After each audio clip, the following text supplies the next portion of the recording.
back. Let's be honest, being healed, self-aware, and emotionally intelligent sounds powerful until you realize it makes love 10 times harder to find. Because when you finally wake up, you stop craving chemistry and start craving truth. And truth doesn't flirt back. You don't attract who you want, you attract who you are back. And that's why awakened souls aren't unlucky in love, they're just vibrating too high for the average connection to reach. Most people think love is about luck, timing, or finding the right person back. But awakened souls know it's deeper than that. When you become more self-aware, when you face your shadows and broken your patterns, something changes in the way you connect. You stop operating from fear, take it back. But that means you also stop connecting with people who still do. It's not that you become unlovable, it's that you've started vibrating on a frequency that most people haven't reached yet. Back, your peace starts repelling chaos. Your stability confuses those addicted to drama. You think you're being rejected, but really you're being redirected towards something more aligned. Back, the universe doesn't withhold love, it filters it. It makes sure you don't regress to who you used to be just to feel less alone. You used to crave passion that burned, now you crave peace that lasts. You used to fall for potential, now you require presence. That shift alone eliminates half the people you once would have entertained. Because when you awaken, your definition of love matures.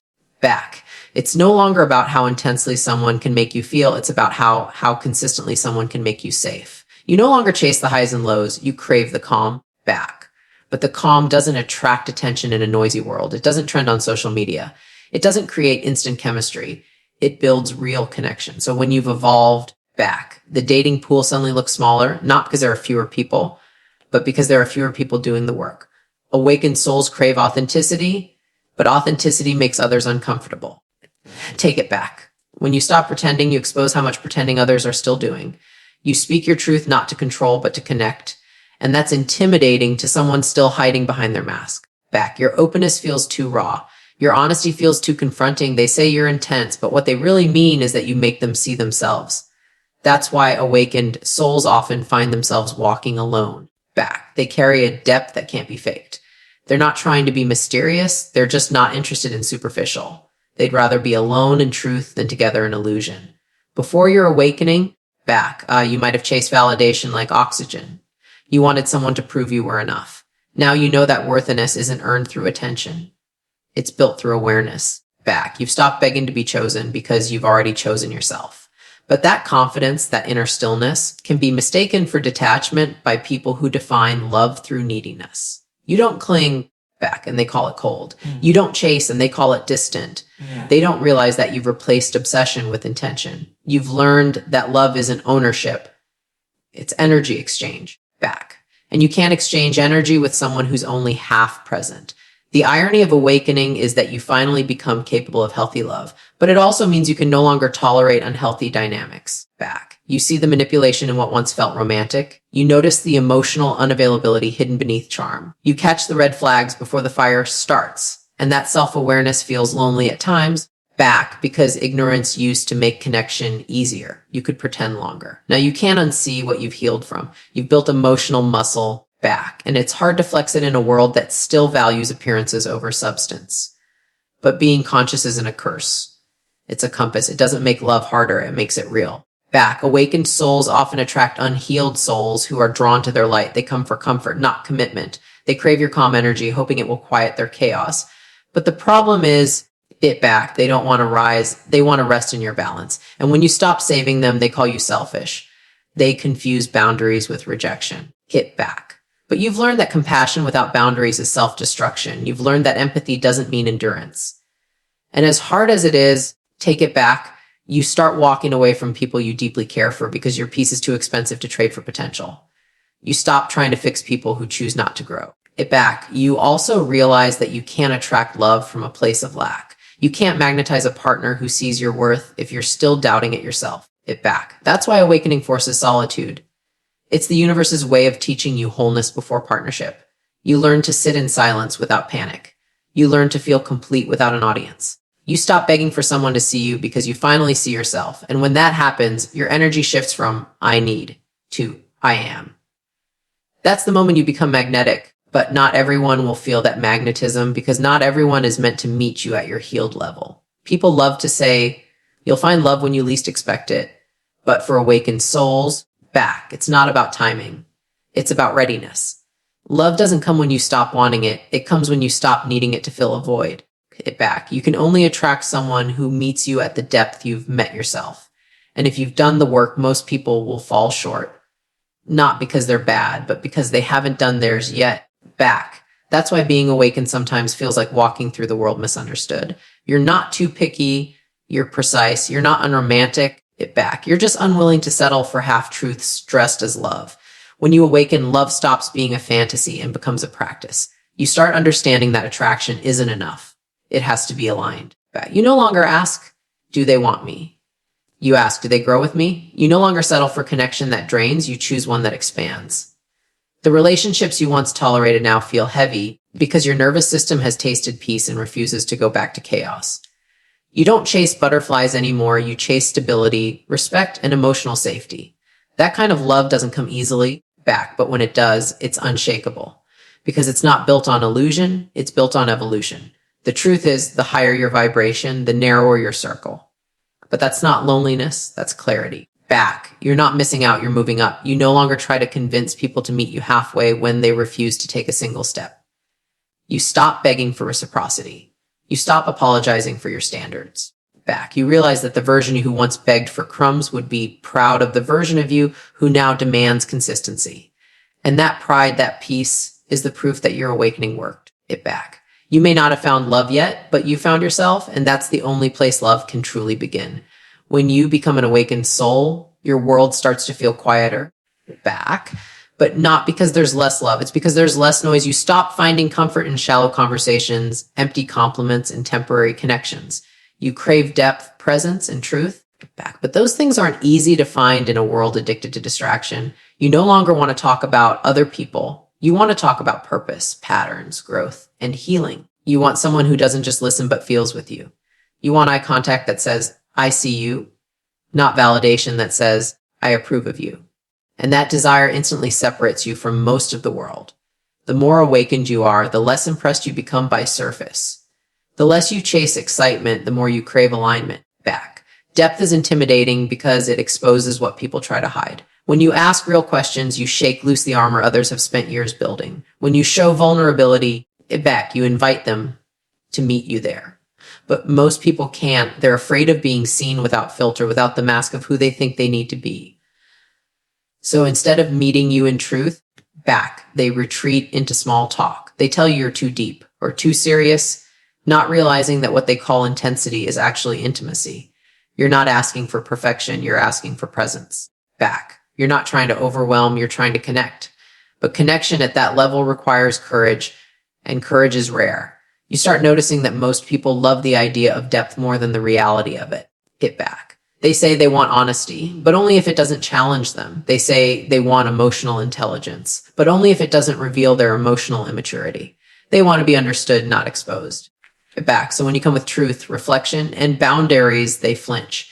They think your standards are judgment. They think your clarity is control, but it's neither. It's consciousness. Back. And consciousness demands accountability. You can't keep pretending once you've woken up. You can't unhear your own truth just to stay connected.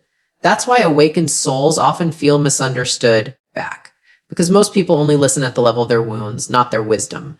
Being awake in love means you no longer confuse attention with affection. You start seeing how much of modern romance is built on performance, curated texts, calculated responses, strategic vulnerability. But you don't have the energy to play anymore. You've outgrown the chase, the guessing games, the emotional high followed by the inevitable crash. You crave simplicity, not because you're boring, but because you've learned that peace is the ultimate passion. And when someone tries to pull you back into inconsistency, you feel the energetic drop instantly. You used to call it chemistry. Now you call it chaos. You don't want a spark that burns fast. Back, you want a flame that lasts through the wind. But saying that out loud makes you sound different in a world still addicted to sparks. But you start realizing that your depth can't be appreciated by people who haven't developed their own. They'll misinterpret your transparency as neediness, your emotional literacy as overthinking. Back, your honesty is confrontation. You'll talk about growth and they'll hear criticism. You'll talk about feelings and they'll feel attacked. Back. But that's because awareness sounds like accusation to people still living in denial. So instead of trying to convince them, you start conserving your energy. You stop trying to teach people how to treat you. But you start observing instead of explaining. You let silence speak for you. And in that silence, you start to hear the truth being understood is not guaranteed, but being authentic is non-negotiable. It back. Awakened souls crave connection that is both grounding and expansive. You don't want someone who completes you. You want someone who complements you. Someone whose self-awareness doesn't collapse under honesty. Back. Someone whose ego doesn't panic when you set a boundary. You want a partner who values evolution over comfort, communication over control, accountability over blame. Back. But most people are still running from their reflection. They want love to soothe their pain, not reveal it. So your energy, steady, self-aware, uncompromising, feels foreign. They mistake your peace for boredom. Back. Your balance for emotional distance. They're not wrong for not understanding. They're just not ready yet. You can't pull someone into depth when they're still learning to swim. Depth is not just emotional. Back. It's spiritual. When you've awakened, you don't see relationships as entertainment. You see them as mirrors. Every interaction becomes a lesson. Every connection reflects your growth or your resistance. You stop asking, why is this happening to me? And start asking, what is this teaching me? That mindset makes you powerful, but it also isolates you. Because once you realize that love is a mirror, you stop blaming others. And most people need someone to blame. They need the narrative of the toxic ex, not the mirror of their own patterns. You don't play the victim anymore. It back, and that alone separates you from most dating culture. You're not interested in drama, you're interested in evolution. The paradox of awakening is that the more deeply you love, the fewer people you can love deeply. It back. You have more compassion than ever, but less tolerance for inconsistency. You forgive faster, but re-engage slower. You wish everyone healing, but you no longer offer your peace as the price for it. Back. You've learned that connection without reciprocity is depletion. So when people say you're too guarded, they don't realize you've simply learned discernment. You no longer confuse empathy with access. You know the difference between helping someone heal and handing them your energy to avoid their own work. That's the wisdom awakening gives you. And it changes everything about how you love. Back. Sometimes the silence between connections feels heavy. You scroll through your contacts and realize how few people you can actually talk to. You crave someone who gets it, who understands that healing isn't a phase. Back. It's a lifestyle. But that level of connection can't be rushed. You can't force someone to meet you in depth before they've met themselves in honesty. So you wait, not out of fear, but out of faith. You know that the same way your healing took time, your matching energy will take alignment. And while you wait, you keep building yourself. You keep becoming the person your future partner will recognize by frequency. Back, not face. The loneliness of an awakened soul isn't a punishment. It's a purification. It's a stripping away of superficiality, a detox from emotional junk food. You used to fill your time with people just to feel less alone. Now you'd rather be alone than half loved. You used to chase intensity. Now you choose intention. Back. You've learned that not everyone can meet you where you are, and that's okay. You're not hard to love. You're just hard to deceive. You're not unapproachable. You're uninterested in pretense. Take it back, and that makes your love sacred. Because when you finally find someone who speaks your language of depth, silence will no longer feel empty. It will feel understood. When you start healing back, the first thing you notice is that peace begins to replace chaos, and suddenly the people who thrived on your chaos start to disappear. You used to mistake intensity for intimacy back, but now you can tell the difference between passion and pain. You used to think love meant fixing, proving, or earning. Now you understand it's about alignment, not approval. Healing sharpens your self-respect back, and that changes everything about how you relate. You stop over-explaining, stop chasing, stop trying to convince someone to see your worth. You realize that people who truly value you don't need convincing back. They meet your energy with effort. But when you stop playing small, the people who benefited from your confusion will call you difficult. Healing doesn't just change what you accept, it changes what you attract back.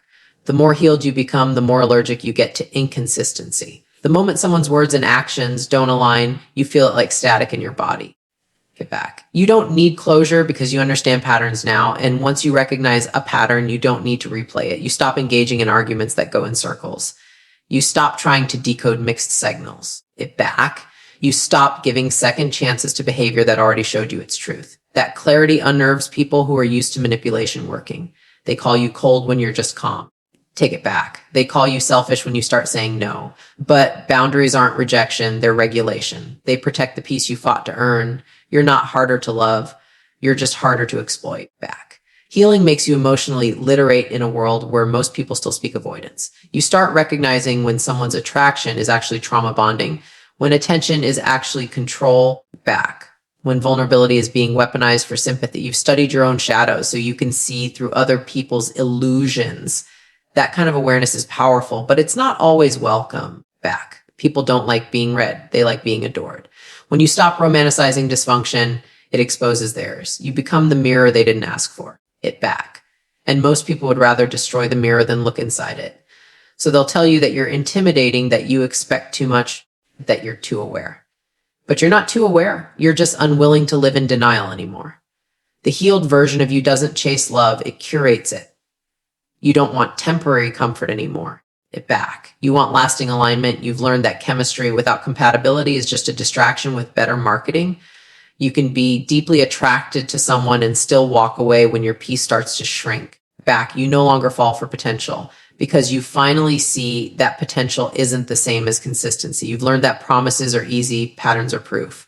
You used to get hooked on the hope of change, take it back. Now you wait for evidence of growth. And that shift makes you seem detached to those who still equate love with suffering. But your healing taught you that love shouldn't feel like survival. It should feel like safety. Take it back. People say they want a healed partner, but what they really want is someone healed enough to handle their chaos without reflecting it back. They want your calm without adopting your accountability. They want your empathy without your boundaries. But you've learned that empathy without boundaries is self-betrayal. You can love deeply and still walk away. Back. You can understand someone's pain and still protect your peace. That balance is what healing gives you, the ability to care without carrying. The more grounded you become back, the more people confuse your stillness for distance. But you're not detached, you're discerning. You've learned that not every connection deserves your vulnerability, and not every apology deserves your return. Back, that's not coldness. That's clarity. When you heal, your energy starts speaking louder than your words. You don't have to explain your standards anymore. People feel them. Back, your presence communicates what your past self used to beg for. You move differently, love differently, and even grieve differently.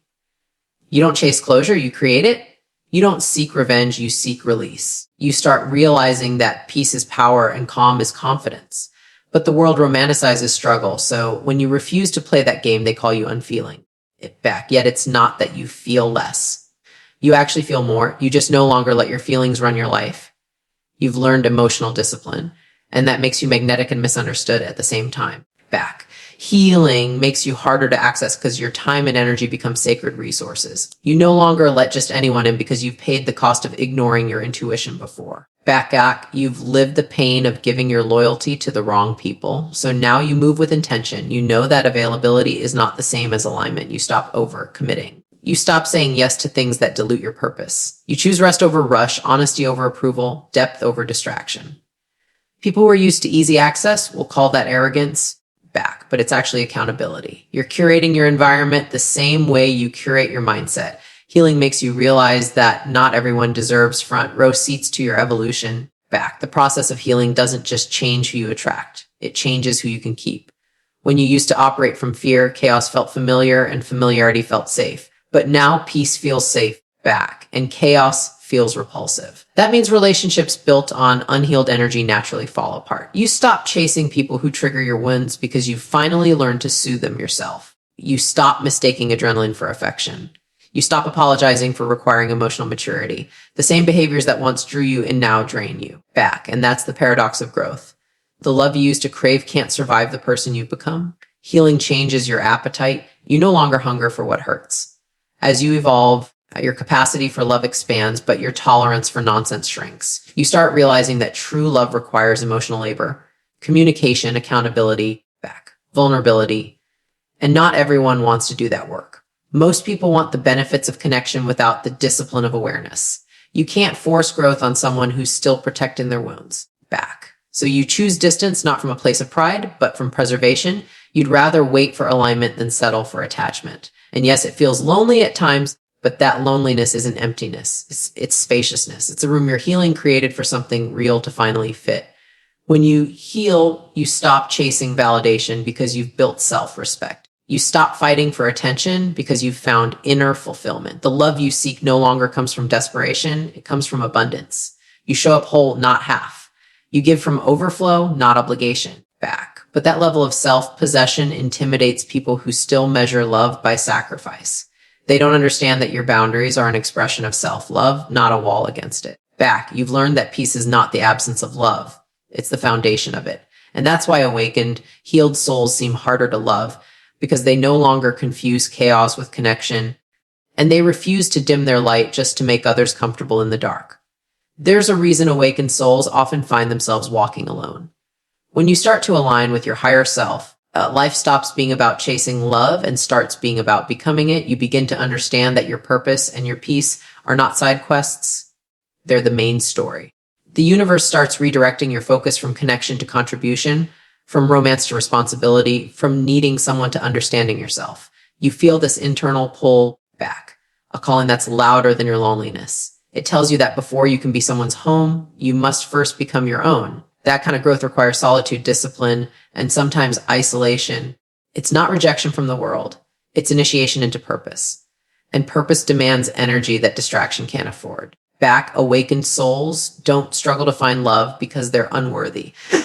They struggle because they're being prepared. Every delay, every heartbreak, back, every quiet night is molding you into the version of yourself that can hold the love you've been asking for. The universe doesn't deny, it develops. It's like being trained for emotional endurance. Back, you learn patience, forgiveness, and self-mastery. You learn to walk away without resentment and love without possession. You begin to see relationships not as a place to hide, but as a reflection of your healing. Back. And that's when you realize love isn't something you stumble into by accident. It's something you align with through awareness. You can't call in what you aren't ready to sustain. Back. And the universe knows that even when your ego doesn't, there's a part of the awakened path that feels brutally lonely. You look around and realize that while everyone else is chasing validation, back, you're chasing truth. You want connection, but not if it costs your clarity. You crave partnership, but not if it pulls you away from your purpose. You've started prioritizing alignment over attention. Take it back. And that makes you look detached to people who still define worth through who wants them. You're not avoiding love. You're avoiding lowering your frequency just to feel temporary warmth. Back. You know the difference between companionship and compatibility now. You've learned that you'd rather wait for something rare than settle for something recurring. That kind of patience confuses people back, but awakened souls know that solitude is not a punishment. It's sacred preparation. When you awaken, you realize that love is not meant to complete you. It's meant to complement your mission. Real love doesn't save you from your path. It strengthens you on it. But the catch is you have to walk your path first. Back. You can't call on a partner who understands your calling if you're still afraid of your own. You have to live in your truth long enough for someone equally grounded to recognize it. Back. That's why the universe keeps certain people at bay, not because you're unlovable, but because you're still in construction. You're learning to trust your intuition, to build boundaries, to lead yourself. Back. You're learning what peace feels like so that when love arrives, you won't mistake adrenaline for alignment.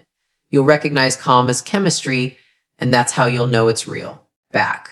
There's a discipline in waiting that most people overlook. Everyone wants love, but few are willing to evolve into the person love requires them to be. You can't ask for emotional depth while clinging to your comfort zone. You can't attract maturity while still feeding your wounds. Back, healing takes humility, the kind that forces you to admit you were the problem sometimes, the kind that makes you rebuild the parts of yourself you neglected for validation. Back, the kind that requires you to be honest about the habits that sabotage connection, and that's the part people skip. But awakened souls can't skip it back. They feel every lesson deeply because they know avoiding pain just delays progress. The sooner you surrender to your own becoming, the faster love aligns itself with you. Back. Purpose and love are not opposites, they're intertwined. But purpose comes first because it teaches you how to handle love with responsibility. It makes you emotionally stable, financially disciplined, back, spiritually grounded. It turns you from someone who needs saving into someone who can stand firm beside another whole human being. Love that arrives before purpose usually turns into distraction. Back. Love that arrives after becomes direction. That's why awakened souls are often delayed in love, because they're being refined to lead with integrity. When your mission is big, your heart has to be steady. Back. You can't pour into someone else if you're still leaking energy through unhealed wounds. You can't give love properly until you've learned how to give it to yourself without depletion. The longer you walk this path, the more you realize that divine timing is never late. Every person who left, every connection that collapsed, back. Every silence that hurt, All of it was editing your story to fit the love that's written for you. The people who didn't stay were not punishments. They were lessons in boundaries, discernment, and faith. You needed those endings to learn self-trust. You needed those rejections to remember your worth. Without those breaks, you would have kept mistaking attachment for alignment. So now when someone exits, to take it back, you don't chase closure, you thank them for clarity. You understand that what's meant for your soul won't manipulate your spirit. It back. You've learned to hold space for what's leaving while preparing space for what's coming. There's a certain peace that comes when you stop rushing love. It back. You start noticing how much life you've missed while waiting for someone to validate it. You start finding joy in your solitude, creativity in your work, and fulfillment in your growth. You stop obsessing over who will join your journey and start appreciating how far you've already come. You start realizing that love won't rescue you from your path. It will meet you on it. So instead of asking back, when will I find love? You begin asking, how can I become love? Because the truth is, you don't attract partners. You attract mirrors. The more aligned you are with your purpose, back, the clearer your reflection becomes and the easier it is for the right soul to recognize you. And when that love finally arrives, it won't feel like fireworks. It'll feel like home. It won't rush.